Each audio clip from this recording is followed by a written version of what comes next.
Hello, everyone. I'm Dr. Marty Ross, and tonight is another Conversations with Marty Ross MD. It's a webinar where we talk about Lyme disease, and it's based on the questions that you ask me. So no 2 weeks are the same. I look forward to seeing what you have in store for me and all of you this evening. For those of you that are new here, welcome. And the way that you write those questions to me is over here on the right-hand side of the screen down at the bottom is a chat box. You write your question in that chat box, and then you send it to me. The one thing I want to let you know is that each time you click the enter key, it creates a separate question. So I ask that you write your full question as one big run-on paragraph if you have to, and then send it to me by clicking your enter key. Okay. For those of you that are back here again, welcome back. I see a lot of familiar names, so I'm glad that you're still seeing some value in coming to these webinars, and I'm glad to see that.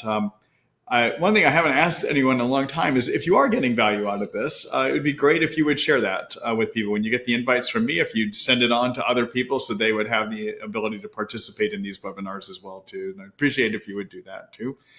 Let's see here. I am creating a recording of tonight's webinar. Tomorrow morning, somewhere around 6 to 6:30 in the morning, you'll get an email from me. I'm sorry. I'm not... That's going to be too early. Somewhere around 9 or 9:30 a.m. Central Standard Time in the morning, you'll get an email from me saying that recording is ready. Also within that that email, there'll be a link that you can sign up for next week's webinar. So yes, we have tonight, and then we have another one in a week, and then I'm going to take a week off after that. Okay, so we've got 2 more times to go ahead and do this during this month. Okay, all right. So I think that covers everything. Oh, during the webinar, for those of you that are participating here in the live version, the way this webinar platform works that I use, you'll be able to see the question. I'll post it so you can see it on your screen. The problem is in the recorded versions, it doesn't show up. So I'm going to actually read these questions so that those that are listening and on the recorded version can also see what those questions are, hear what those questions are. Okay? All right. So without any further ado, let's go ahead and get started here. First question's from Pat. Hello, Pat. Let's see. Symptoms include multiple times each day feeling like gravity has suddenly been turned up. Body feels pulled down with severe weakness. Sitting or standing triggers this, but occasionally it happens randomly when in bed, especially if my neck is turned. During tilt table test, after being 7 degrees upright for 5 minutes, I began having the sensations I described. My body felt like it was on fire, and heart rate went from 63 to 86, and blood pressure went from 144 over 83 to 165 over 85. Does this sound like a normal tilt table result? Doc said this is normal, but it felt far from normal. P.S. I'm treating with cemento, banderol, hutania, cryptolepis, ashwagandha, and curcumin. Thank you so much for helping all of us. So, Pat, thank you for that question, and thank you for your comments at the end there too. So on a tilt table test, everyone, is a way of seeing, do you have, is your nervous system, what's called the vasovagal part of your nervous system, the adrenaline, anti-adrenaline part of your nervous system, able to balance heart rate and blood pressure with changes in whether you're upright or laying down. Okay, and that's done on a table that tilts you in different directions. For people that have some dysfunction of the vagal nerve, and that can come about in Lyme from actually infection of the vagal nerve, and also sometimes one of the co-infections, which is Babesia, sometimes will give some imbalances in that adrenaline, anti-adrenaline system. And so sometimes people have a hard time regulating their blood pressure or their heart rate, okay? These results seem fairly normal to me, okay? All right. However, what I would say is that clearly you are having some symptoms, and they almost seem to me, okay, now I can't do a formal diagnosis. I'm just saying based on what you read here, what you provided me here, these symptoms sound more of a neurologic nature to me. Like the balance centers within the brain are having a hard time. That's what this sounds like to me. I have seen these kind of neurologic type symptoms of body feeling up and down, pulled down as you described, from involvement of the neurologic system. And often when I see that, it makes me wonder, in my practice, it had me wondering if somebody might have Bartonella as part of their treatment or their condition. So Bartonella, everyone, is a co-infection. It's a bacteria that also gets transmitted during a tick bite. There's actually controversy about it. The infectious disease doctors don't believe it's a true co-infection. They are not clear in how they look at information. The Infectious Disease Society of America, in their recent guidelines, they even have a section on there that their proposed guidelines, I should say. They have a section that says that after they reviewed the science, they don't think it's a true co-infection. My looking at the science, although I will admit there's not super high quality science that's been done, there's enough there that says, yeah, this is a co-infection. This is another infection that is transmitted. Okay. And one of the things that makes often symptoms that are very much attributed that we can think of in Bartonella are people that have kind of more odd, what I will call neurologic symptoms. Okay. So Bartonella is known for a number of things. And so when somebody has a symptom that makes me wonder about Bartonella, then the next step I would do in my practice is to just look and see, do they have other symptoms that suggest Bartonella? All right. And so some of those other symptoms can be a lot of anxiety, like extreme anxiety, stuff that is not common in a person. Okay. Daytime sweating sometimes, unexplained abdominal pain. Bartonella sometimes can give you a rash that looks like scratch marks in the skin, basically. It can give a lot of abnormal psychiatric symptoms, more extreme psychiatric symptoms like bad depression, anxiety, hallucination sometimes occurs with Bartonella. Severe cognitive impairment, although that can be part of Lyme too, but sometimes that can happen. And then neurologic syndromes where people will like lose the function of a nerve, so they have arm weakness or lack of ability to use an arm. Sometimes tremors, seizures, seizure-like disorders. But neurologic symptoms make one wonder also if there's Bartonella. Okay. Now, when it comes to Bartonella, there's not a great test. The trouble is the blood testing that we have is not perfect. Okay. And there's one test that a lot of the doctors would use. It's an antibody test called an IFA test. The trouble with that is that our IFA testing is good for maybe about 2 strains of Bartonella, and we estimate there are at least 15 that infect humans. So you see the problem there, okay? And then the other test that we have is Galaxy Labs is a lab that specializes in treating for Bartonella. They do a genetic test called a PCR test, which looks to see if you have the genetic material of the Bartonella. And they do it in a way that enhances the ability for you to be able to see it. But the trouble is with their test, we don't have there's never been any science done that says how good it is at truly finding Bartonella if you have it. There's something called sensitivity. It may be good, but we just don't have any way of knowing for sure. So because of that, I think it's best just to go by symptoms, basically. All right. Now, in terms of your treatment, the things that you are on, the Cemento and Banderol, everyone. Cemento is cat's claw. Banderol is otoba bark. Those are 2 herbs that I love when I was in practice using to treat a Lyme. There's some good petri dish experiments that show that at least in the laboratory they work well against the various forms of Lyme. They even get rid of biofilm, slime layer that covers the germs. And then based on my clinical experience when I was treating, I thought they worked as well as prescription antibiotics. Okay. All right. The Houttenia is a herb that can be effective against Bartonella. What I would tell you is if you have Bartonella, though, Houttenia in and of itself often is not going to be strong enough. Okay.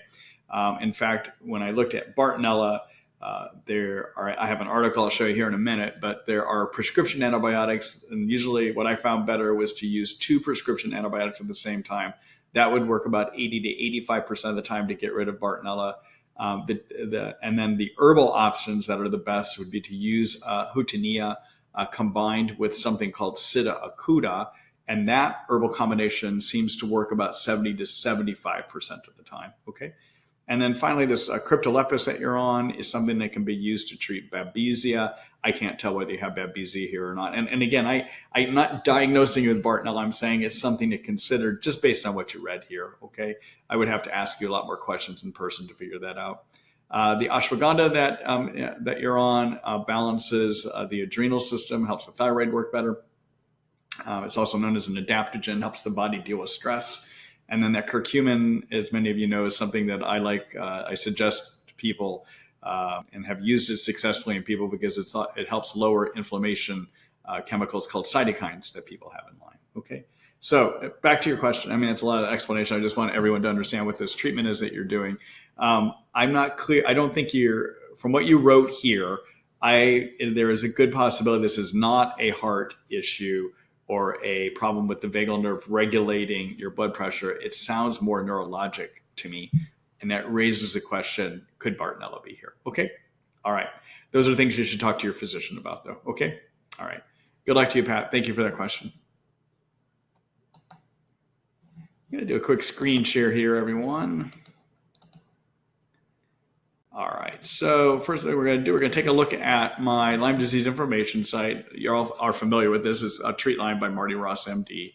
The cornerstone of this site is my treatment guide, which you find here. Okay. You have to hover over my online guide.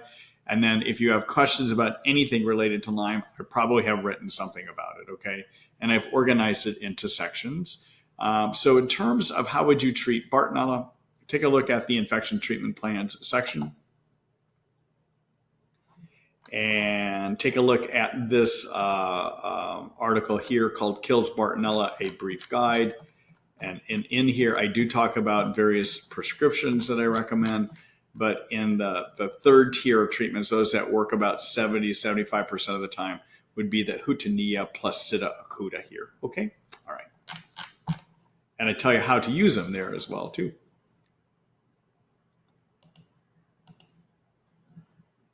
All right, let's get back here. All right, thank you for that question, Pat. Good luck to you.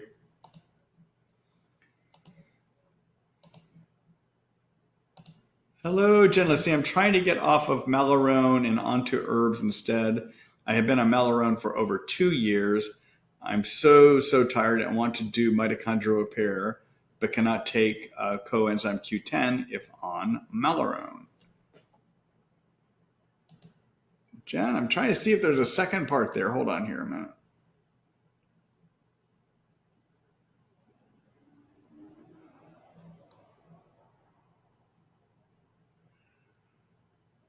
Well, I don't see a second part there.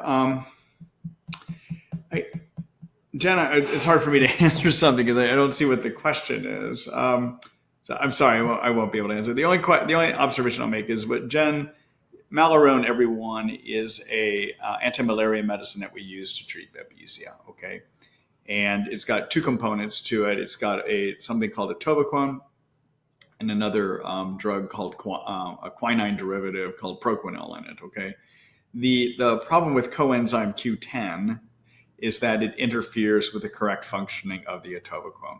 So it's one of you can't be on a coenzyme Q10 while you're taking atovaquone, which is found in Malarone. It's also found in another drug we sometimes use called Mepron. Okay, all right. Now, but to help fix the energy factories in the cells, those are called mitochondria. One of the protocols that I recommend for that involves using coenzyme Q10. And so it looks like Jen is wanting to do some repair work on her energy factories called mitochondria, of which one part of that repair program is to do the coenzyme Q10. Okay.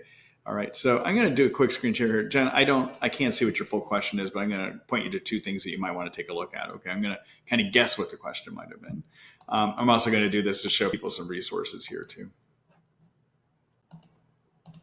All right. So back at Treat Lyme. So in terms of mitochondria energy repair, take a look at this section called Energy and Fatigue.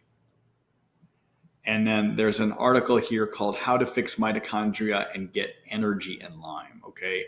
And I talk about a number of supplements that can be helpful. Those include CoQ10. They include repairing the membrane of the mitochondria using fats. Something called NT factor can sometimes be helpful for that.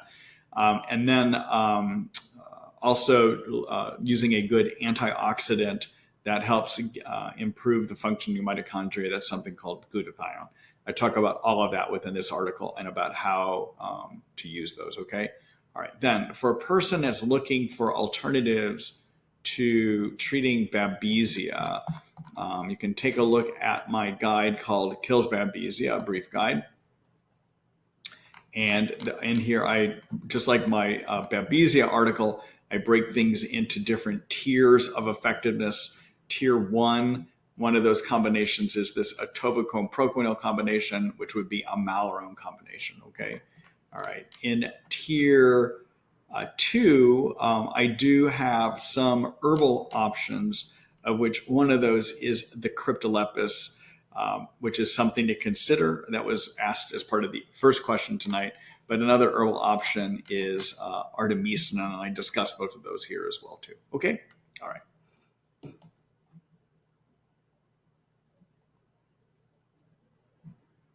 Let's see here, back there. All right, good luck, Jen. I'm sorry. I hope I gave you enough to answer a question. I just didn't see what the final question was there. Okay.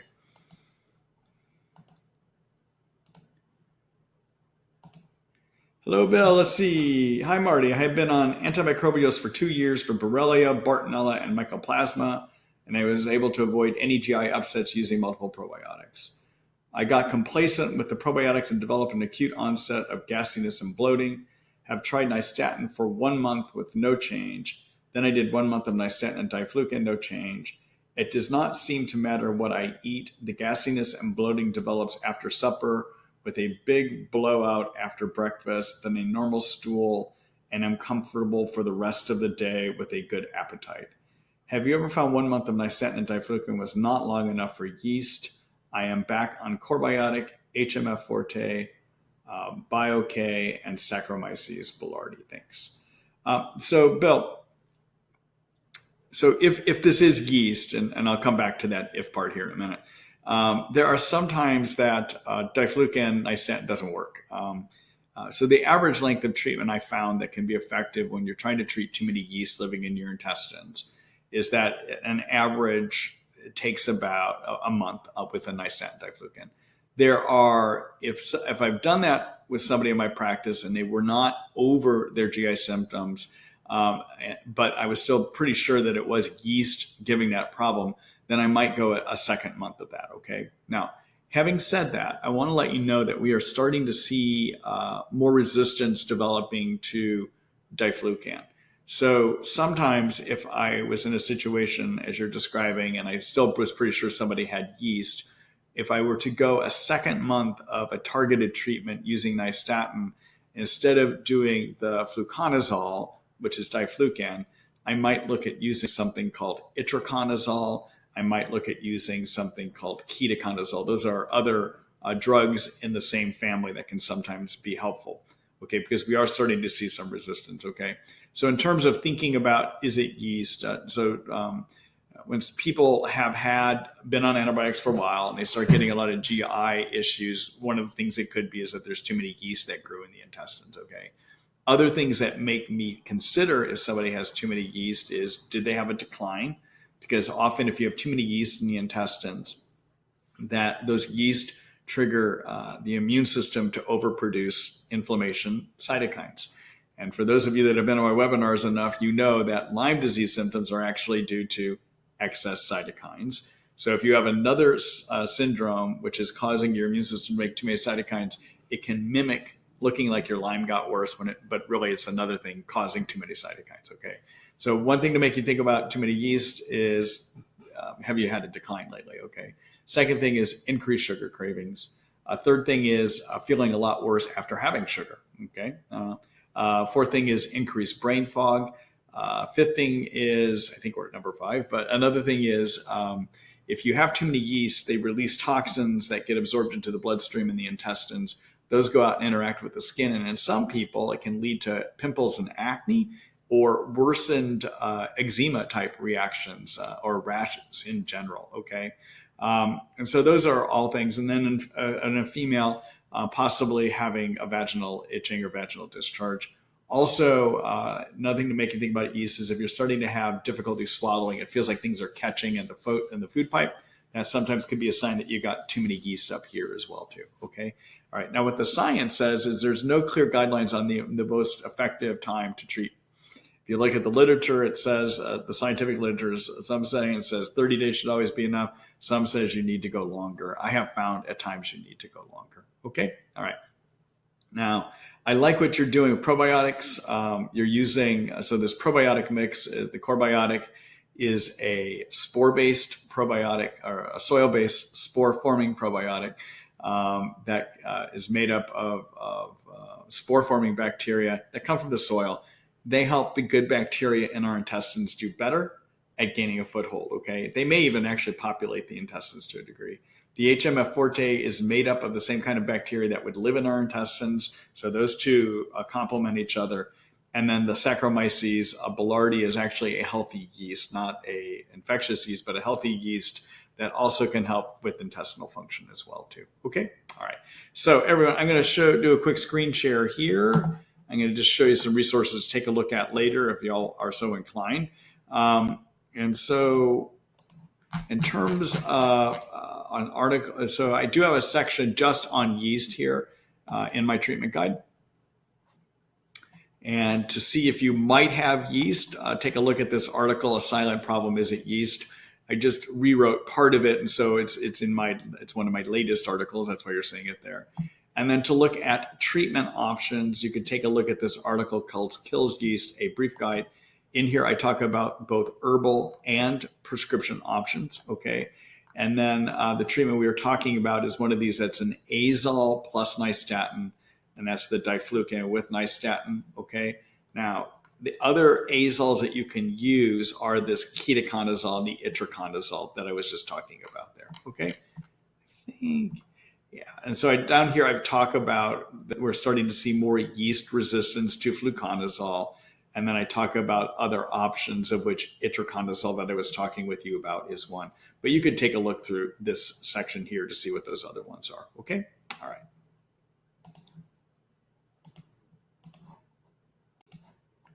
All right. Good luck to you, Bill. Thank you for the question.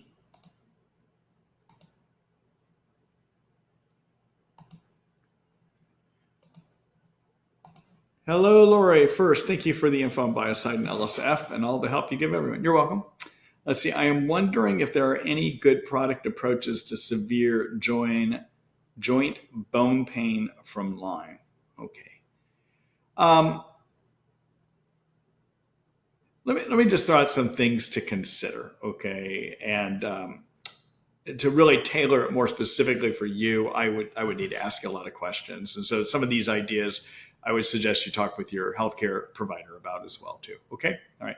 So number one, in the joints, wherever two bones come together in your joints, where they meet, okay, the surfaces of those bones are covered by cartilage.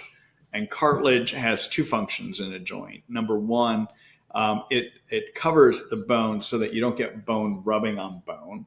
It allows for a surface where things can just glide over each other easily, okay? Secondly, a cartilage is a lot softer than the bone that it covers, and so it's kind of spongy, and it acts as a shock absorber, all right? Now, if you wear down the cartilage in that joint, you wind up getting bone rubbing on bone. That leads to inflammation, which can lead to a lot of that joint pain that sometimes people get in Lyme. That can be one cause of it, okay? And then in Lyme, remember Lyme likes to live where there's not a lot of good oxygen. So one thing that Lyme will do is it burrows itself into tissues that don't have good blood flow, of which it likes to burrow itself into cartilage, breaking it down potentially, all right? So if I had somebody that I was treating, they were getting a lot of bone and joint pain specifically, and we were having a hard time getting over it, what I might start doing is target some things to start trying to see if we could rebuild the cartilage in the joint to see if building that would then lead to less bone rubbing on bone and less inflammation. And what I found helpful, maybe about 70% of the time, is to do a 2-month trial of something called glucosamine sulfate. It's 500 milligrams, and it's 1 pill 3 times a day. And I'd have my patients try it for 2 months. If by the end of 2 months, there's just no changes in the pain, I would have them stop because I generally just found that it wasn't helpful then, okay? But it seems to help it does help with that kind of pain, maybe about 70% of the time. Second thing is that Lyme in the joint, in the bone, or in the joint, can lead to inflammation in there too, just from Lyme inflammation, cytokine inflammation. So I'd always make sure that people were also using something to lower cytokines, those inflammation chemicals I told you about earlier. And that would be to use liposomal curcumin that's microscopically wrapped in fat to increase its absorption. The product that I liked for that is a product by Thorne called Mariva 500 that I found to be clinically effective in my practice. And that would be to use a 500 milligram pill, one pill, 3 times a day, sometimes even increasing it up to 1,000 milligrams 3 times a day. Okay. All right. Then the other thing that you might consider, if that's not helping well enough, another approach I found helpful at times in my practice was to do something called low-dose naltrexone, or some of you may know that as something called LDN. Okay. So naltrexone, everyone, is a narcotic blocker. And our bodies have a natural narcotic system called endorphins. We make endorphins to help manage pain, but the endorphins also regulate our immune systems as well too. Okay. Now, LDN does a number of things, but and sometimes it can be useful in pain management because it changes how the brain interprets pain in response to trauma outside in the body, if you will. By interfering with something called toll receptors in part of the brain called the microglia, okay?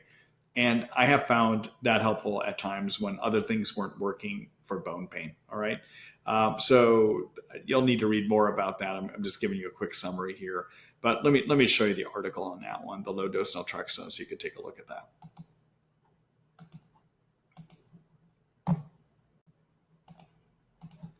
All right, so again, back in the Treat Lyme guide, for if you're having pain, you can take a look at my section here on pain. Okay, and so there's my article on cytokines lowering them, okay? And I've got this other article called Stop Lyme Pain. And this just kind of gives you some things to think about, of which I put low-dose naltrexone in here, okay? You'll see that I have mentioned that. Oh, the other thing you might want to consider for that pain I have here in this article I just saw is acupuncture sometimes can be really useful for joint pains and bone pains that occur in Lyme, okay? All right, but that's just a general overview article. And then within this chapter 2, I also have my article on low-dose naltrexone right there, okay? All right.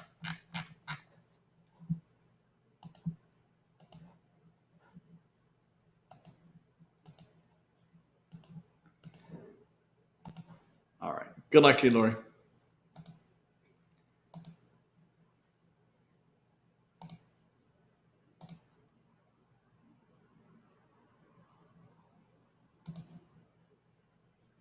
Hello, Lisa. Hi. I was told to drink hydrogenated water to rid free radicals to also help with chronic illnesses. Do you agree? Also, is Lyme and co-infections transferred via saliva from a woman to man sexually? Finally, what is the best help with falling asleep? I tried herbals and they do not work. All right. So, Lisa, I'm going to point you in a number of directions. Okay. For the sleep drugs, I have written an article that is just about prescriptions for managing sleep. And I can show you that article. There's a number of things you could consider trying because they're prescriptions. Those are things I would bring the article with you to your physician and see if you can help that person work through that with you. Okay. And then in terms of can Lyme be sexually transmitted? The answer is possibly, and I think there's a good chance it can be, but I don't think it happens easily. Okay. In other words, I don't think that everyone that has Lyme transmits it sexually. I do think there's a percentage of the time it can be. Okay. Now here's the problem. We don't have any good science on this. Okay. Most of us that treat Lyme do see that sexual partners, there are some of our patients that have sexual partners that also got it. Okay. So that makes us wonder if it can be transmitted. In my practice, I found maybe about 20% of sexual partners would also have it. Now, we know from studies that it is in the vaginal fluid of females that have it. or you can get Lyme out of the vaginal fluid, females that have it, and you can also get it out of the male ejaculate. So we know it is in the sexual fluids, okay? We know another spirochete germ, syphilis, is also sexually transmitted, so it makes us wonder if Lyme could be too. Now, I don't think it is transmitted in saliva. In fact, there are no studies that say that kissing, sharing toothpaste or toothbrushes, sharing utensils, which is saliva, transmits Lyme. Okay, we just have no evidence of that at all, and I don't think it is transmitted by those fluids. Okay, now about the sexual transmission, there is a horrible study that was published. I say horrible, and you'll hear why in a minute. That was published maybe about 3 or 4 years ago that suggested that Lyme is sexually transmitted. But the problem is the study was just such poor quality, it's hard to say if it really means anything at all. What happened in that study is there were, I think, 13, either 11 or 13 people that were in the study. And so already, whenever you have something that involves only a small number of people, the reliability of that study has to be questioned. Okay, I think it was like 11 or 13.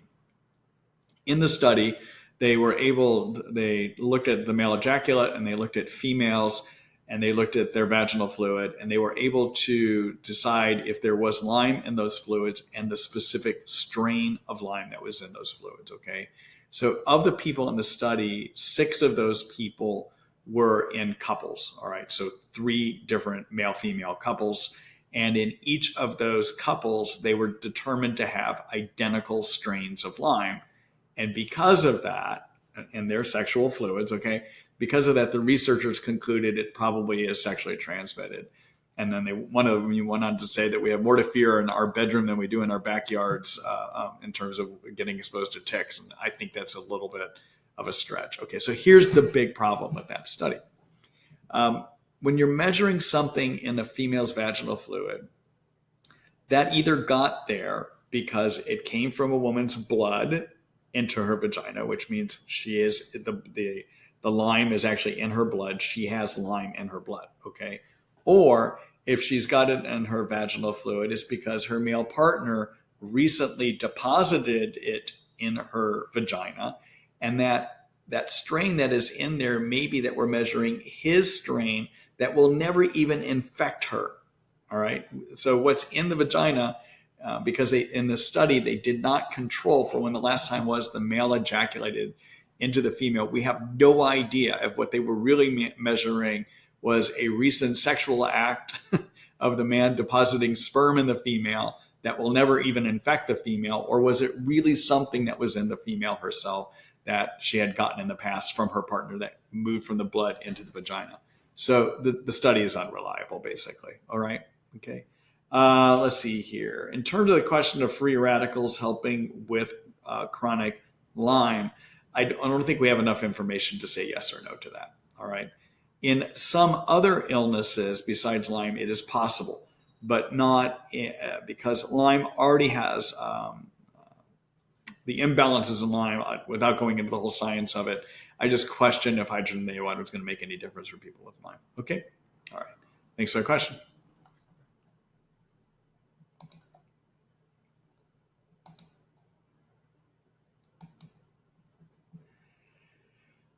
All right, so let's see.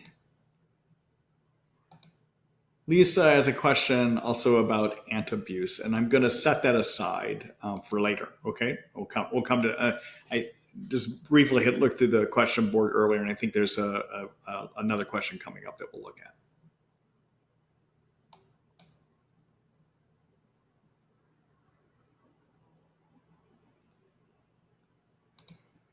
All right, let's see here. Hello, Brenda. Let's see. I have Lyme and Bartonella, and I'm taking a short break from antibiotics and herbals. I've recently developed a dull pain in the lower part of my left rib cage.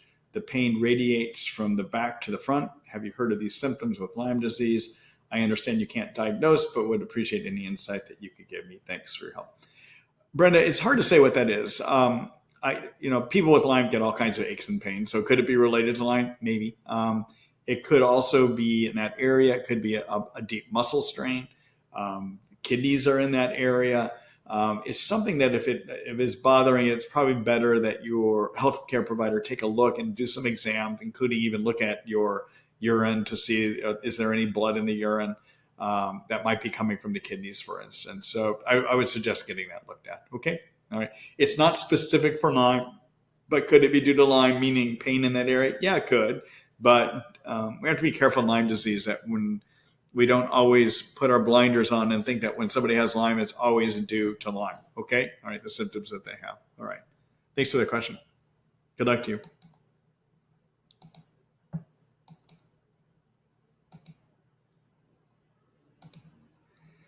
Hello, Barris. Hi, Dr. Ross. Due to my wife's extreme fatigue, we are constantly looking for that silver bullet. I read some very recent articles on the use of Disulfiram antabuse for the eradication of both Lyme bacteria and Babesia. Do you have any thoughts on this novel treatment? Is there any downside to trying Disulfiram for 3 to 4 months? All right. So antabuse, I'll make some comments, okay? And what I'm going to say ultimately is we really don't know. It's too early to tell. That's my overview comment. But okay, so what is disulfiram and antabuse? All right, so antabuse and the drug disulfiram, which is antabuse, all right, is something that we use for people that are alcoholics actually, and that is because what it does is it is medicine that blocks an enzyme that leads to the breakdown of alcohol, and when this enzyme is blocked, people with that have alcohol build up high levels of something called acetaldehyde, which makes them feel very, very sick right away. Okay, all right. So it's an enzyme blocker and leads to the elevation of a chemical called acetaldehyde. All right, that's what we use it for in alcoholics. Okay. Now there's a researcher out of I believe he's still at Northeastern in Boston, a guy named Ken Lewis that has done about 4 years ago, did some research on persister Lyme. He was one of the first researchers to show us on Petri dishes that Lyme, actually when it is exposed to ongoing antibiotics, has the ability to turn into what's called a persister state, okay? So what a persister is, and what his experiments from 3 or 4 years ago now showed us that that about 20% of Lyme spirochetes and about 20% of Lyme cyst, when exposed to ongoing antibiotics, have the ability to turn into these things called persisters. And essentially what a persister is a form of a germ that goes into hibernation, slows its metabolism way, way down, and just starts ignoring the antibiotics, okay? Now, if you can get them to wake back up, they do respond to the antibiotics. And so in his experiments back then, he experimented with pulsing antibiotics, starting and stopping them as a means of getting the germ to wake up. And in those experiments, 4 times of pulsing antibiotics wiped out the germs altogether, okay? Now, the problem is although pulsing seemed to work well in a Petri dish, the reality is most of the time, most of us find it not to be that helpful in real life, okay? So what happens on a Petri dish does not mean it's always gonna work the same way in a human, okay? So this same guy, Ken Lewis, has been looking at other ways to treat persisters. And he's done some experiments and done some studies looking at various chemicals and whether they might have the ability in lab experiments to help treat persisters. And he identified one potential medicine being the antabuse. Okay, all right. Now, based on that, one of my colleagues, a guy named Ken Liegner, Dr. Liegner, who practices out in the East Coast, decided to try, I think maybe about 3 patients. He's written a paper. I believe it involves about 3 patients. I haven't read it in detail. I'm aware of it, okay? But he reported that he's had success in helping people that were having difficulties getting over Lyme by putting them on antabuse. There were some good improvements, okay? Now, one of the things that he has found in his practice is that it takes about 4 months. And again, it's in a small number of people, so I can't say whether this is going to be generalizable to everyone with Lyme disease, okay? All right. I know that another one of my colleagues that practices in Colorado, a guy named Daniel Kindler, Dr. Kindler, is reporting having tried this with some of his patients and having benefits as well too. But even he has said, and the writing I saw him do on this, that it's still too early to really tell, although he's holding out promise for this, okay? So what Dr. Ken Lewis's research tells us is that one way that or one of the things that the disulfiram antabuse can do is treat persisters, okay? There may be some ability for it to help with babesia. It does have some action against parasites. And Dr. Kindler says he may be seeing some benefit with Bartonella with it as well too, although he's not sure about that, okay? So is this the magic bullet? I think it's way too early to tell. I have been here many times before where a treatment was developed, like using Dapsone, for instance, that Dr. Horowitz came up with a number of years ago. It helps some people, but it is not the magic bullet for everyone. This one has got my attention. And I think we're just going to have to see whether using antabuse is going to be something that's going to help everyone, or is it just that there was something unique about Dr. Liegner's patients that those few patients he tried on this had benefit. Okay. All right. So that's the best I can say at this point.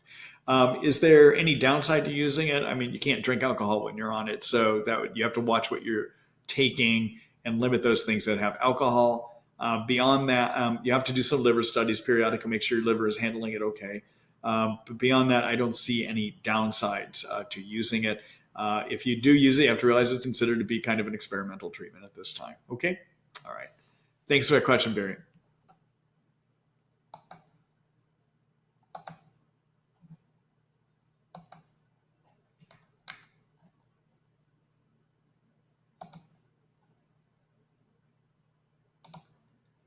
Hello, Gail. Let's see here. Hi, Dr. Ross. I have Lyme and Bartonella.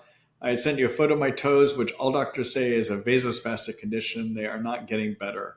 I also have PVC heartbeats, have for 15 years. Never noticed them, but this past 2 weeks, they are very bad. Heart doesn't feel like it's beating normally at all. This morning, I got up as normally do and went to take a shower. About 30 seconds in my shower, I started to feel very nauseated, like I was going to throw up, and my legs were buckling. And I felt so lightheaded and weak, I literally couldn't stand up a minute longer. I barely got to bed, and I lay down wet.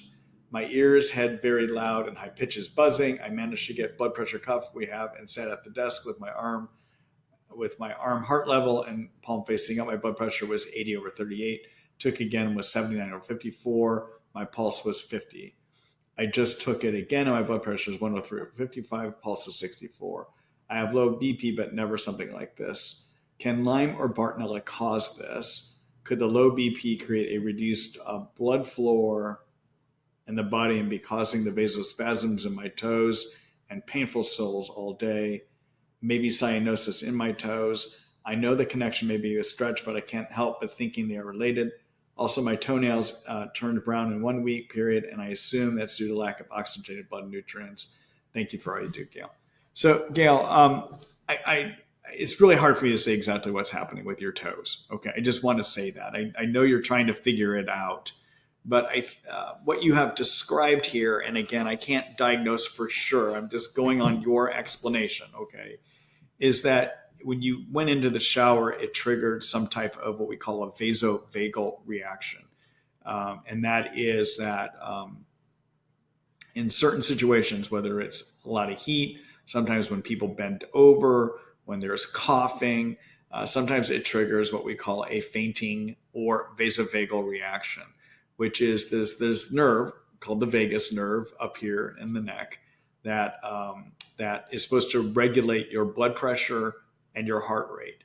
And sometimes it, in certain situations, will dysfunction, and it will lead to very low blood pressure and very low heart rate, okay, which is what you described here. And because in those situations, when the heart slows down, the other reaction you get with the vasovagal response is you can get nausea sometimes really bad, and you can get very, very sweaty, as you were describing here too, okay? So it makes me wonder, although I cannot diagnose without asking a bunch of other questions, makes me wonder if somehow in that shower it triggered a vasovagal reaction. But I am doubtful that what you're describing here is going to be an ongoing low blood pressure problem that's leading to the problem that you have in your toes. Okay, that's just my best guess here. Okay, all right. Thanks for the question, Gail. Good luck to you.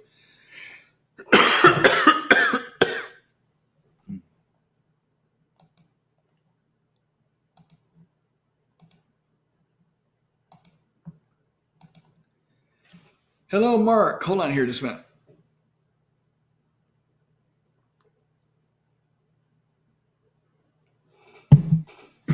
Question about binders. Something seemed to change in the last year. We were told binders like cholestyramine, bentonite, clay, liquid or pill, activated charcoal, chlorella should be taken together. Some say 90 minutes before and after supplements or medication, or some say 2 hours before and after supplements or medicines. However, now binders can now be taken a half hour before food, although I didn't know you could not take binders with food, the exception of Saccharomyces boulardii, which is to be taken with food. Am I correct in this explanation, or could you give it and explain it? All right. So in terms of binders, the issue with binders is you want to make sure you're not taking them in a way they're going to bind up the other medicines. Okay, so binders are things, everyone, that bind toxins in your intestines so they don't get reabsorbed. All right. And for people that have mold toxin illness where their liver isn't correctly handling the mold toxins, those mold toxins by the liver are toxins in general. When they go to the liver, are supposed to be turned from a fat soluble form, fat dissolving form, into a water soluble form. And then in a water form, they're supposed to get mixed in our poop and we poop them out. Okay. There's 25% of people, though, that when they breathe in or drink in mold toxins from their environment, those mold toxins, which are fat-based, go to the liver, but the liver is not able to transform them into a water-based toxin. They go out into the intestines, and out in the intestines, they get reabsorbed again back into the bloodstream, and people stay sick because they can't get rid of their toxins, all right? Now, binders are substances that actually grab hold of those toxins out in the intestines so that they actually get pooped out without getting reabsorbed. And binders, one of the prescriptions medicine that binds it is cholestyramine, which also is used to treat high cholesterol because it binds cholesterol too, okay? Then there is bentonite clay, activated charcoal, chlorella can all be things that are binders too, okay? All right. Now, in terms of those binders, the cholestyramine, bentonite clay, activated charcoal, and chlorella, you do not want to take them with something else they might bind that you need to get in you, okay? Those binders, it was my standard in my practice, would be to make sure that those binders, that you stop all medicines and supplements at least 30 minutes before you take those binders. Okay, so you stop your other herbs and prescriptions 30 minutes before you take your binders, all right? And then I would allow people to start retaking those other medicines and supplements 2 hours after they take their binders, okay? Now, in my practice, now you'll have to talk to the physician you're working with right now too, okay? But in my practice, I did not find a problem with having people eat after taking their binders. In fact, it could be argued that an ideal time to eat after you take your binders is about 30 minutes after you take your binders. And the reason for that is when you eat, it causes your gallbladder, which is hanging onto the bottom of the liver, to contract. And what happens is after the liver takes these toxins, before they go to the intestines, they hang out in the gallbladder for a little bit, okay? And what eating does is it triggers the gallbladder to squeezing those toxins out into the intestines, all right? That squeezing happens when you eat. And the reason you would wait, ideally, up to half an hour after you take your binders to eat is at about that time, half hour after you take your binders, they're going to be going by the part of the small intestines about 30 minutes after you take them. They're going to be going by that part of the small intestines where the gallbladder is releasing all of its stuff into, okay? It takes about 30 minutes. So you're basically, it's like the baseball mitt is going by the opening in the small intestines at the very moment that the baseball is coming out and it can catch it, okay? That's the analogy, all right? All right. Now, Sacro B, boy.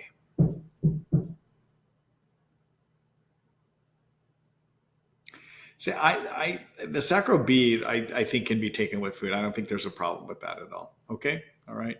So that's how I was doing it in my practice. The idea is, as you are aware of, Dr. Richie Shoemaker, who is kind of the founder of the idea of mold toxin illness, is a big proponent of eating half an hour after you take the cholestyramine that he recommends using as a binder. Okay. And that is the same guide that I followed in my practice when I was practicing as well, too. All right. All right. So stop all medicines and supplements 30 minutes before you take your binder. You can resume medicines and supplements 2 hours after you take your binder. And then the ideal time to eat, if you are going to eat, is going to be 30 minutes after you take your binders, because it's at that causes the gallbladder to squeeze and contract, spitting out the toxins into the intestines so that the binders have a better chance of catching it there. Okay? All right. I know, it's kind of complicated there. All right, Mark, take care.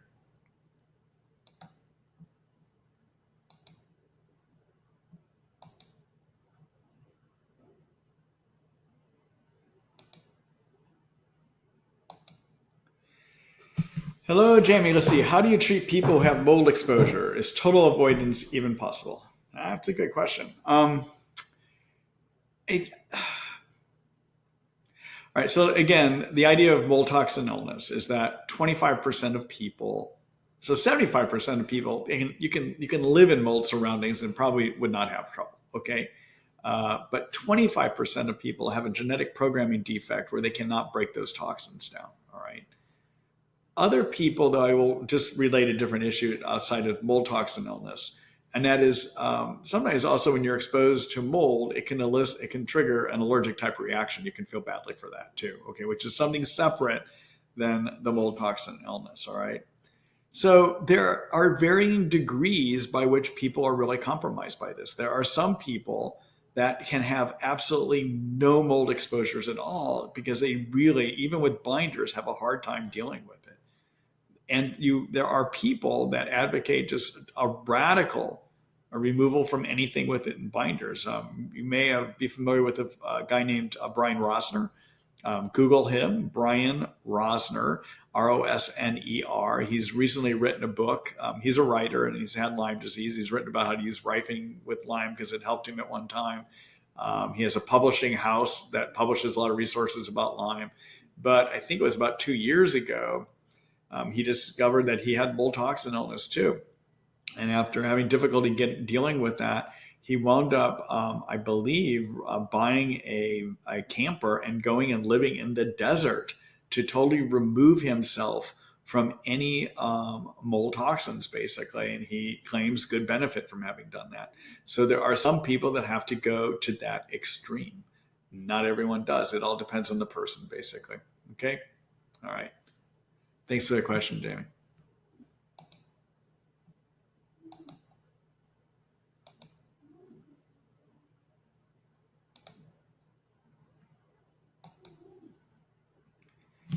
Hello. Oh, we already answered that one earlier.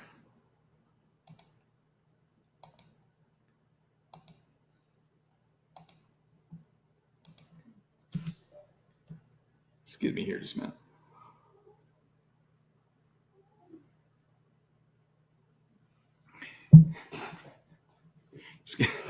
Excuse me a minute.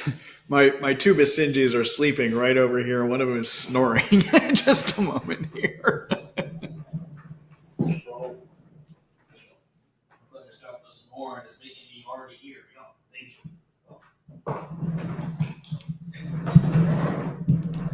Okay. Anyhow, all right. See, your best advice. Hi, Theo. Let's see. Your best advice for nerve growth. I have been sick for 15 years and just keep getting sicker and sicker. I have been taking herbs for 10 months, but haven't seen much improvement. What should I do? I need a wheelchair soon. Thea, I really don't know what you should do. The issue is I would need to ask you a lot of questions. I would need to know more about your testing history. there's just a lot that I would need to do. So it's hard for me to say what would be the best step for you to do here. Sorry about that. Okay. I hope you are talking with some physicians that might be able to help you though. Okay. All right.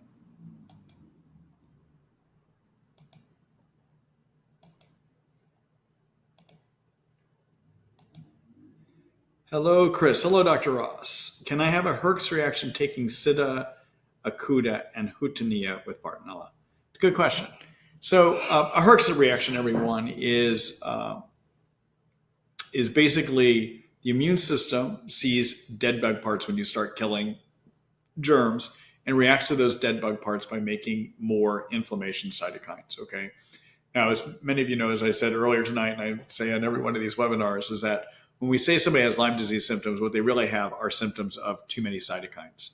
Cytokines are inflammation chemicals that are made by white blood cells. They're good and bad. On the good side, they help white blood cells work better. They create more blood cells, white blood cells, and they draw them to where the infection is, okay?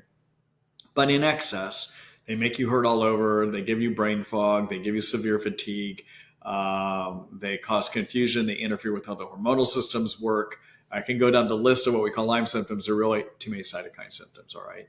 So in a Herx reaction, what happens is the immune system sees dead bug parts and toxins that get released from the inside and makes more inflammatory cytokines, which makes it look like all of your Lyme symptoms got worse, okay? That's a Herx reaction, right? Traditionally, in general, when we kill bacteria, the majority of kinds of bacteria that we kill do not trigger a Herxheimer reaction from the immune system. The things that tend to have the greatest chance of doing that are yeast can and spirochetes, so like Lyme and syphilis, okay? All right. My understanding as I have looked at this is that Bartonella, the kind of bacteria it is, generally does not elicit or cause a Herx reaction. So when people start having a Herx reaction when we treat Bartonella, I think that some of the time it's because the things we use to treat Bartonella are actually killing Lyme, all right? So the Sida acuta actually is an herb that can kill a Lyme, all right? In fact, Buhner, as in Buhner Herbs, writes about Sida acuta as being one of the herbs that can kill Lyme. Hutania, so both Sida acuta and Hutania we use for Bartonella treatments, okay? But the Hutania, I have observed also that I get people, when I was using it, that would have some improvement in their Lyme symptoms and also some herxing.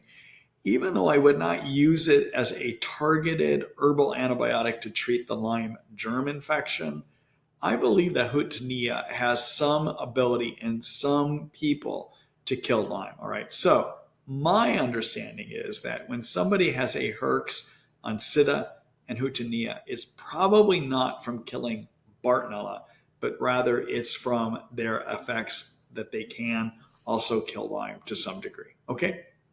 All right. Now, I would never design a Lyme treatment to kill the Lyme germ using Sida acuta Hutania. I don't think they're that effective. That doesn't mean they can't trigger a Herx from killing Lyme, though. Okay? All right. Good luck to you, Chris. Thanks for the question.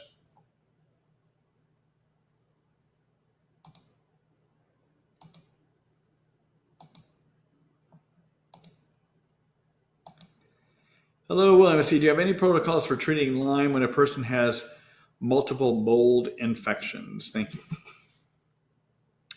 So in general, William, what I had found in my practice is that when somebody has mold toxin illness and Lyme, sometimes I would have to make a determination as to what was the primary problem, okay? Meaning what was giving most of the problems, or based on the history, what most likely was the cause of most of their symptoms, all right? So for instance, I would have people that would come to see me that had been to other providers and they had Lyme testing that was positive. But when I took the history from them, I found that that basically they didn't get sick until they moved into this one home that had mold growing on the walls, okay? I had a number of people like that. And even though those people tested positive for Lyme, I heard that when they got sick is when they were exposed to mold toxins, okay? So in those situations, my sense is always to go after the mold toxins first. Because in most people, when we treat for mold toxicity, it's a more limited problem than getting rid of Lyme. And if we can deal with the mold toxicity first, there are situations I found in my practice where we never even had to treat the Lyme because the immune system was working well enough in a person to actually deal with the Lyme, and we wouldn't even have to address it. I have a number of stories that I can report about that. Okay. So I'm just kind of giving you what I saw in my practice. If I had somebody that had a situation where they had Lyme and they had mold, but it was clear to me that it was the mold is the thing that put them over the edge, I would go after the mold first. That was what my standard was. Okay. All right. Good luck to you.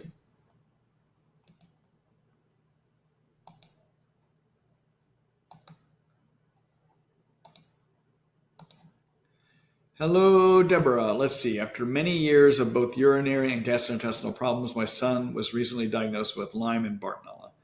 He is feeling better after 2 months of doxycycline, but has experienced worsening gastrointestinal symptoms of frequent diarrhea with large amounts of mucus in his stool. He is also experiencing pain in the upper right quadrant of his abdomen. He is now lactose intolerant and unable to absorb B vitamins. Can you offer any ideas on how to treat this? So, Deborah, just some observations, okay? And for your son's specific situation, I would need to ask a lot of questions. But so when somebody is on antibiotics and they start developing a lot of GI issues, the first thing I would always think about is what's going on with the balance of good bacteria, all right?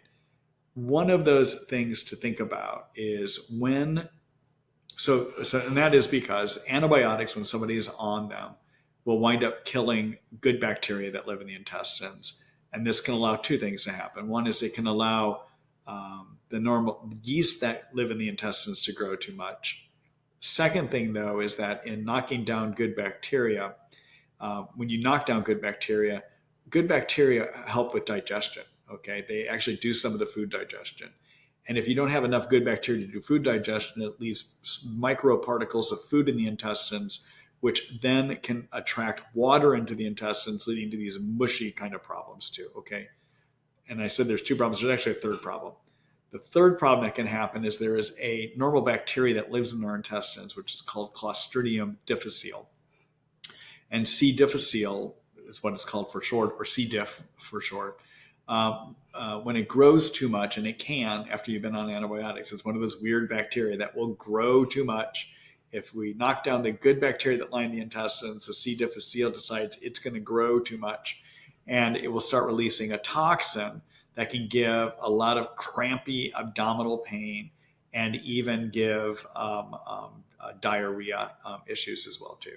So my practice, just briefly in a situation like this, from what you've described, and again, I'm limited by what you described, so I'm not officially diagnosing, but I'm telling you some things to consider with your physician. Okay, number one, you might consider getting some stool testings done to see if your son is overproducing the toxin called C. diff toxin, to see if that's a problem, okay? Number two, what I would do in situations like this is to try to aggressively rebuild the healthy bacteria that lines the intestines to help with digestion and to help combat, if possible, yeast might be there as well too. And so there's two probiotics that I like to use. One of those is based on the normal bacteria that live in our intestines. It uses something called Lactobacillus species, of which one species is Lactobacillus acidophilus. Okay, you've probably heard of acidophilus before. And it's also got Bifidobacterium, and then that's a product called HMF Forte. And I would have a person do anywhere from 2 to 4 pills one time a day of that. I also would like to have them use a spore-forming probiotic.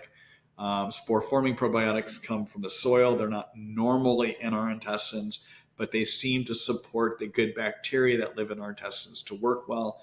And the product I'd like for that is something called Research Nutritionals called Corebiotic. And I would do 2 to 4 pills one time a day of that as well too. That's what I would have my patients do. Okay. The last thing that you should consider in this kind of a situation is whether there is too many yeast that are actually living in the intestines now. And the way to figure that out, testing is not usually that good for this. You have to kind of figure out based on symptoms. And the symptoms that can suggest too many yeast are increased sugar cravings, sudden worsening of GI intestinal symptoms, okay, gasiness and bloating, diarrhea, doing worse after sugar. In fact, that lactose is a sugar. Maybe that's why what they're calling lactose intolerance. Maybe he's just having severe sugar intolerance because of too many yeast living in the intestines. Okay, yeast can also lead to worsened skin rashes and acne. So that's something else to consider too. Okay, all right. So I'm going to show you. Those are thoughts. I would talk with your physician about it. Okay, but let me show you some information to take a look at. Okay. All right. So in terms of, I have a section on stomach and intestines here. Okay. And here's an article on the C. difficile diarrhea that I was talking about. Okay. All right. Then take a look also at this article on probiotics and Lyme treatment. And so it talks about the kind that I was talking about. Okay, so there's information about HMF forte, Corebiotic, and I talk even about C. difficile here as well too. Okay, all right, but this is a good review of probiotics and how you might use them in a situation like this as well too. Okay, all right. Deborah, good luck. Again, talk these ideas over with your physician as well too. Okay, all right. Bye-bye.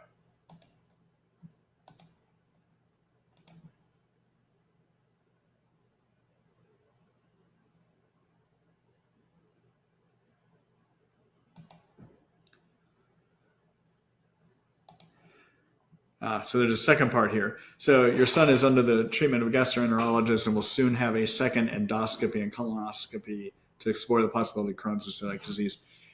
That may be all fine. I suspect if you've seen a gastroenterologist, they probably have already looked for C. difficile, but I would make sure they did. And they tend not to be the biggest believers in using various kinds of probiotics. So consider looking at that and trying that though. Okay. All right.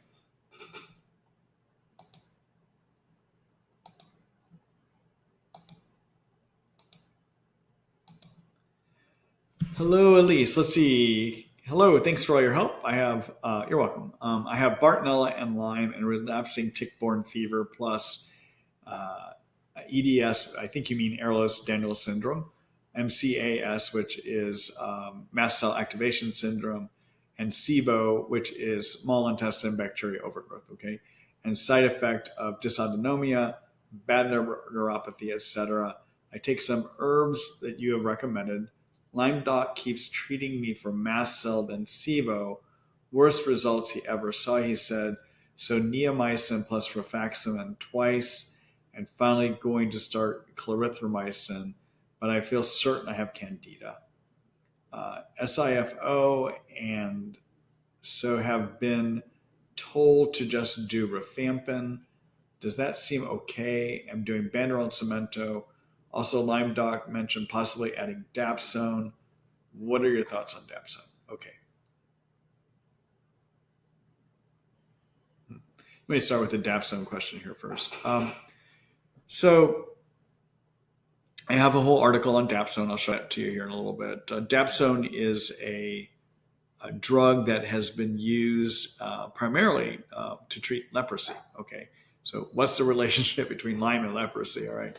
So one of my colleagues, a guy named Richard Horowitz, Dr. Horowitz out in New York State, is very much aware, as we all are now, that we're starting to see, we're questioning if the reason people from Lyme are not getting better, those that don't get better, it might be due to persisters. Okay. Now, I've talked about persisters a number of times tonight, but let me just make one more comment about persisters. That is the current thing we're all looking at. Okay. And maybe treating persisters is going to be the answer. But just because we're seeing persisters doesn't mean that doing anything about them is going to make a difference for most people, okay? But I do agree, it seems like it's a good thing to try to deal with, okay? So in his practice, Dr. Horowitz in his practice was looking at what he might try for persisters.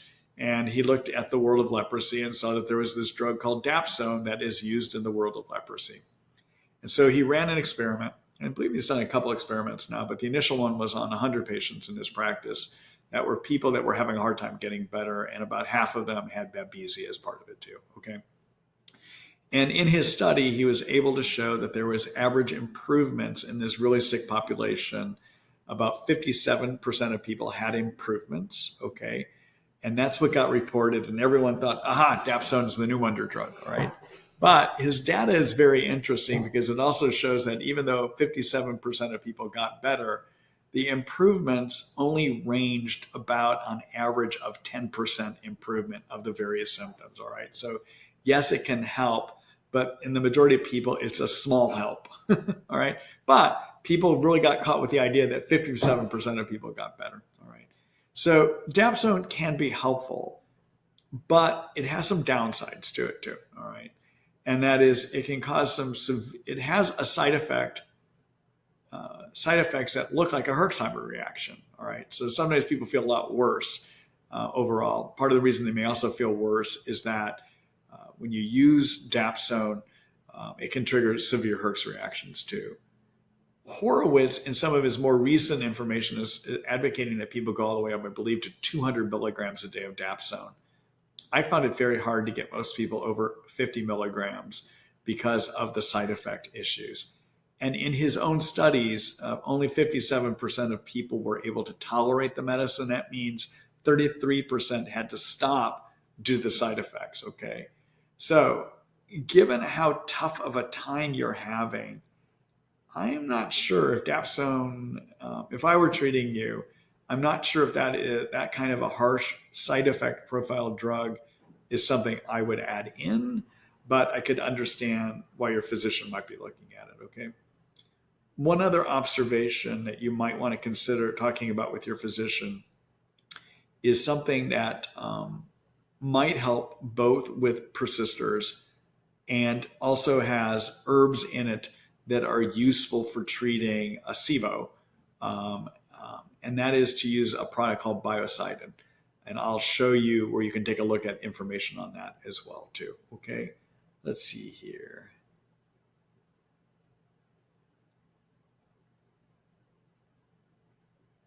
Yeah, okay. So let me just show you those, okay?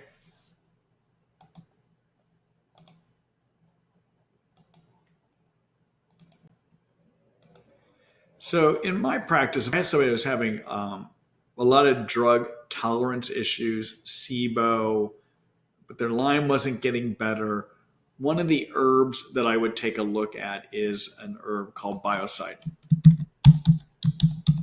All right, and so this is my article on Biocidin. It comes in various forms. If you're using it to help with SIBO, I would use either the pill form or the liquid form. Both of those forms can also help with Lyme, but if you're using it to target Lyme, you might consider more the liposomal form, a fat form that is better absorbed into the bloodstream. Okay, and I explain that here in this article too. Okay, the thing about Biocidin that's good is it helps break down biofilms. It can limit drug resistance. It actually can kill Lyme, might even treat yeast overgrowth. And there's some newer research, and it can deal with, it can be used to treat SIBO as well too, okay? All right. In fact, it can be used to treat yeast, SIBO, even intestinal parasites. It's got herbs in it that should help with all of those, okay?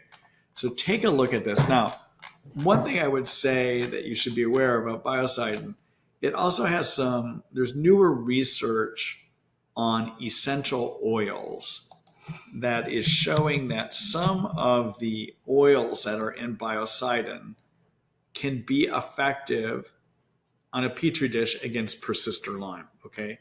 So you might want to take a look at this article about persisters as well too, all right? And then finally, in terms of Dapsone, to read more about side effects, dosing, and what my experience was in using it, take a look at my article called Dapsone for Lyme Persisters, a Miracle Antibiotic, ? Okay? All right? Okay.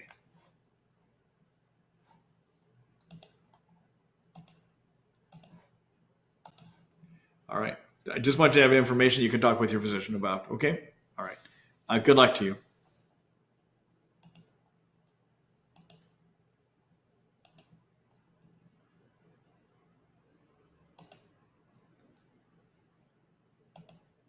Hello, Todd. Hi, Dr. Ross. I'm starting with a new physician, and he wants to do a Lyme dot blot test through Igenix. It is a 3-day urine collection test.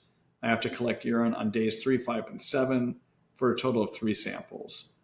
Prior to starting the test, he wants me to be on amoxicillin 500 milligram, 2 pills 4 times a day. He's doing this to kill off Lyme germs, if I have any, and get them into the urine. Have you ever dealt with this Lyme dot blot test?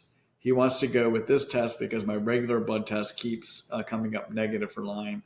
He also said to keep on amoxicillin for a full 6 weeks until I see him next. I question the amoxicillin, but he should know how to go about this. Thank you for your dedication. All right. So, Todd, let me just talk about the idea of using antibiotics as a means of provoking a positive reaction. Okay. All right. So, one of the difficulties we have in trying to get a positive Lyme test is that the immune system has a hard time seeing it. Okay.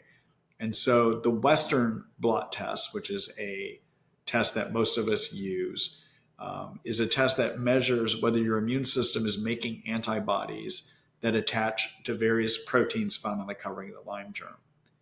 And in about 15 to 20% of people with Lyme, when we do a Western blot, even though it may be very certain they have it, 15 to 20% of the time, the Western blot will be negative. And one of the reasons that it can be negative is the immune system may just have a hard time seeing the germs to even be able to make the antibodies. Okay. So there's this blood test called a Western blot that's supposed to measure antibodies, but because Lyme hides into tissues, it can't see them to make antibodies. All right. I'm going to come to the urine test here in a minute. All right. So Lyme lives in tissues that are far removed from blood flow. The reason that Lyme likes to live in tissues where there isn't good blood flow is that oxygen in blood can kill Lyme. All right. So Lyme likes to survive. So it moves into tissues that are far away from the blood. So one way around that issue is to basically kill Lyme in the tissues. Tissues don't like to hold on to the dead bug parts, the proteins that come from Lyme, and they release them into the bloodstream. Okay. And then in the bloodstream, the immune system has a chance to make antibodies against them. Okay. And so one thing we can do to get a Western blot positive test is if we've got somebody we're having a hard time getting it positive, is to put them on antibiotics for about 3 to 4 weeks and then do the Western blot, the blood test. Okay.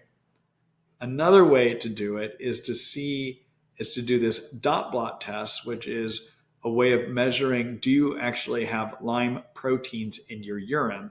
But you have to kill the germs living in the tissues so those proteins get released into the blood so that they then get filtered into the urine by the kidneys. Okay. So it's the same idea. You have to kill them in the tissues first so that you can measure them, either an antibody reaction by doing the Western blot or doing this dot blot test to see if those proteins get into the urine. Okay. Is a dot blot better than just doing a Western blot after you've been on antibiotics? My preference in my practice was to just do the Western blot after somebody had been on antibiotics for 3 weeks. The dot blot is another way to do it though. Okay. I'm just giving you my preference. Okay.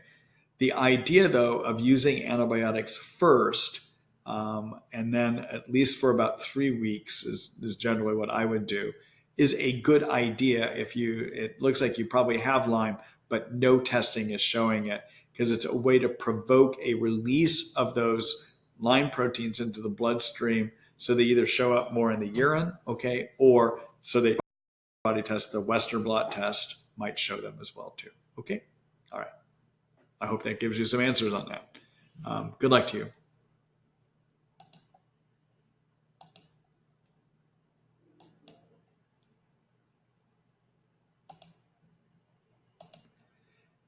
Hello, Christine. Let's see. I have Lyme, Bartonella, and Epstein-Barr virus. My distance vision is good, but my near vision is getting worse, as in blurry vision. How can I rectify it? It feels like it's getting rapidly worse. Thank you. Um, so, Christine, I don't know what your age is. Okay. So let's start by saying that. The one comment I would make is sometimes rapidly changing vision is a response of age. And so, again, I don't know your age, but somewhere around age 50, it's very common for people to develop rapid changes where they have a hard time with near vision. Okay. So, again, not everything in Lyme disease is caused by Lyme. Okay. All right. So, but there are also sometimes people that have Lyme infection that they do have a hard time with vision. And the only thing that I have found useful is to keep treating the germs, unfortunately. Okay, I don't have a good response other than that. Okay, all right. Good luck to you.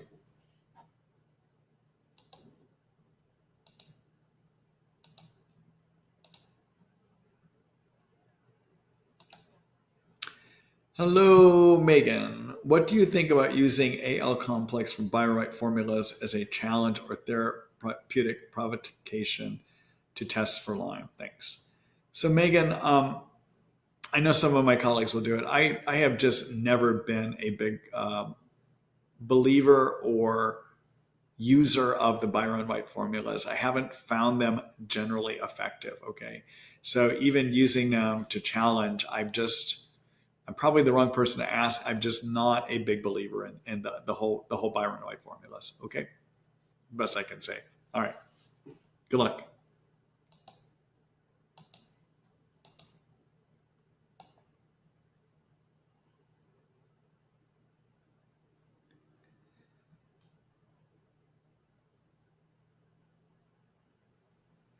All right. This next one is a long question, and I'm not going to post it because if I post it, it will, for technical purposes, it will lock my computer up and I won't be able to come back from it. Okay. So I'm going to read it. All right. Okay. Let's see. Hi, Marty. This is from Nina. Hi, Nina. Hi, Marty. Hello from Niagara on the Lake. So happy for you that your problems with the medical board have been resolved. Thank you. Thank you. Especially as you have helped so many people. Can you help me understand what is going on? Have persistent Lyme since 2012. I finished last Lyme treatment December of 2018.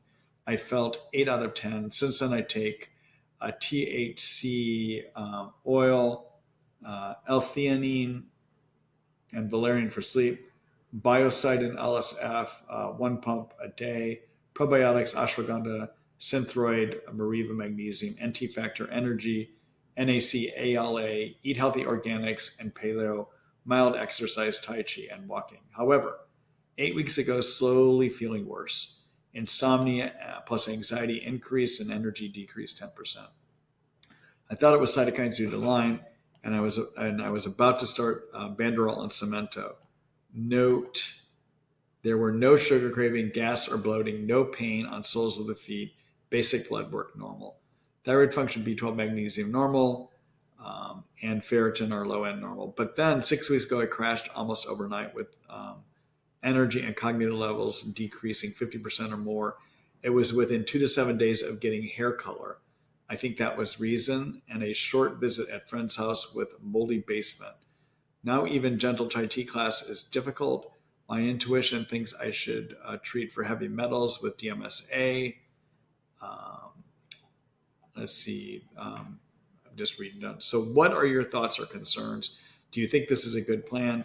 Should I stagger treatments? All right. So, Nina, I kind of paraphrased a few things there. Okay. So let me just say one thing. So in my practice, and I know, Nina, you've heard this before, but for everyone else here in the webinar too, when somebody is doing well and is in remission, what I have found when somebody declines and has a marked decline, like you just described, about 80% of the time, it's due to yeast overgrowth in the intestines. Okay.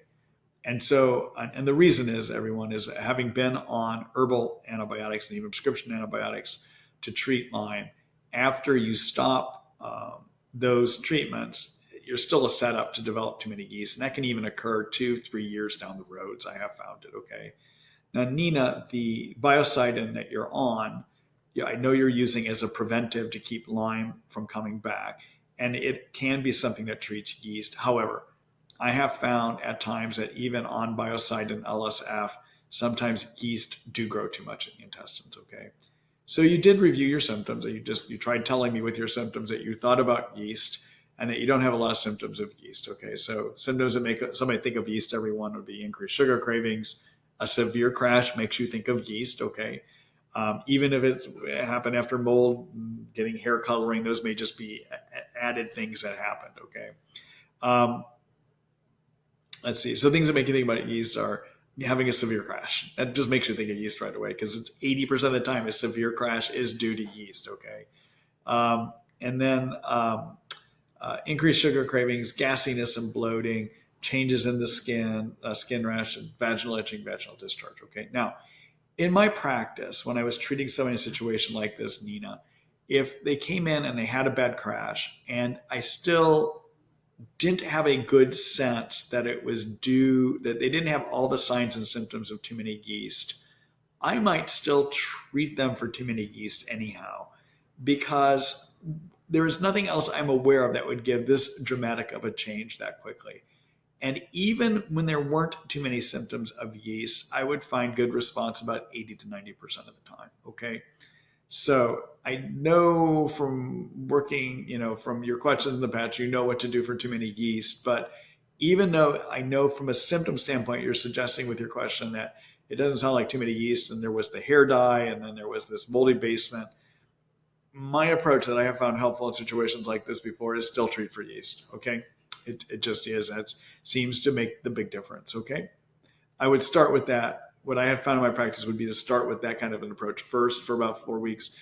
About 80 to 90% of the time, people would recover. If they didn't, then I might start looking at these other ideas that you're talking about, which is could there be heavy metal exposure? Could there be toxin buildup, etc.? But even so, my experience always said go after the yeast idea first, even when there weren't a lot of symptoms of it, other than the crash. Okay? All right. Good luck to you, Nina. I'm sorry to hear about all this too.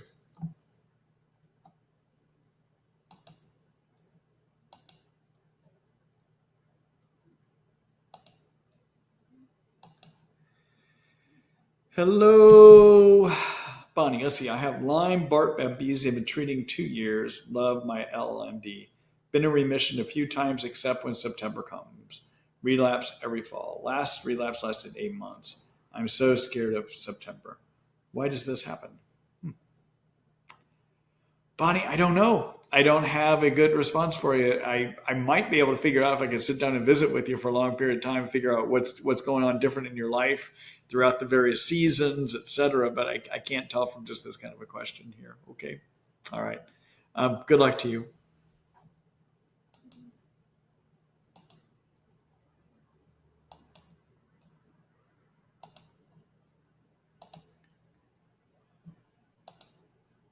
Let's see here. Hello, Sunny. What's your opinion about the Rife therapy for Lyme treatment? Thanks. So, what I have seen in my practice by people that would start Rifing on their own, I found that maybe about 40% of the time it could help. Okay. All right. So what a Rife machine is, everyone, is it's a machine that generates an electromagnetic frequency wave that in theory is supposed to vibrate with the covering of the germ to burst it and kill it. Okay. And there's many books out there. There's books out there. There's something called the Lyme Frequency Handbook by a PhD named Nina Silver that has various Lyme frequencies in it. Another book about how to Rife that I think is a fairly good how-to book. I don't agree with a lot of the theories about antibiotics in it, but a good how-to resource is a book by Brian Rosner, who I talked about earlier tonight. It's called Lyme and Rife, I believe, but just Google Brian Rosner and Rife machines. You'll find his book too. Okay, those would be two resources to look at it. But in the end, I only found that people that tried this on their own found benefit about 40% of the time. Okay, all right. The other thing I would tell you, I would just take a look at that. Okay, all right. I want to show you one resource too here. Bear with me a minute. I'm trying to find something here. Just a minute. Let's see, bookmarks.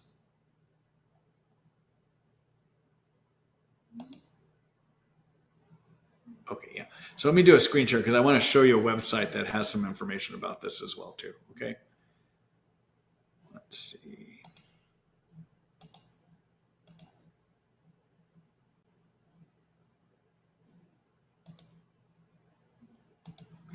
Okay. So we're going to go the California Lyme or the LymeDisease.org, which used to be called the California Lyme Disease Association, has been doing a project called My Lyme Data, where people allow information to be collected about them, and then they ask certain questions, okay? One of their studies in the My Lyme Data was this study called What Alternative Treatment Works for Lyme Disease? What are their side effects, all right? And one of the therapies that they looked at was Rifing, which is right here. We go down here. And what they found is that 35% of people found some benefit by doing Rifing. Okay. All right. And remember, I said in my experience, I found Rifing to help maybe about 40%. So their data shows something similar. Okay. All right. Now I'm going to just do one other thing here while I'm here. So I get asked all the time where to get the kind of supplements that I recommend. I would just suggest to everyone that you could use my supplement store. It's Marty Ross MD supplements. These are the same products I used on my patients that I was treating or with my patients that had Lyme disease when I was working out of my Seattle practice. These are high quality supplements that don't have a lot of artificial fillers or ingredients that might hurt you too. And these are ones that I found to be effective. So anyone could use the site. I just wanted to remind everyone about that. Okay. All right. So let me go back here. All right. So Sunny, thank you for that question. Everyone, that's it for me for tonight. It's 7:30 here in Austin, and I've got to wake up my snoring dog and get her out for her evening walk. That was Halo, everyone. And but anyhow, it's been good visiting with you. Keep an eye out for your email tomorrow morning, somewhere around 9 to 9:30 in the morning Central Standard Time. I hope to have the email out about the webinar being done and where you can look at the recording. And then also it'll have information to sign up for next week's webinar as well too. All right. And again, everyone, I would appreciate if you'd share the information about these webinars, even share the email with the recording information tomorrow, or when we send out the invites in the future, share that too. The more people, the better. Okay. All right. Thank you. Good night, everyone.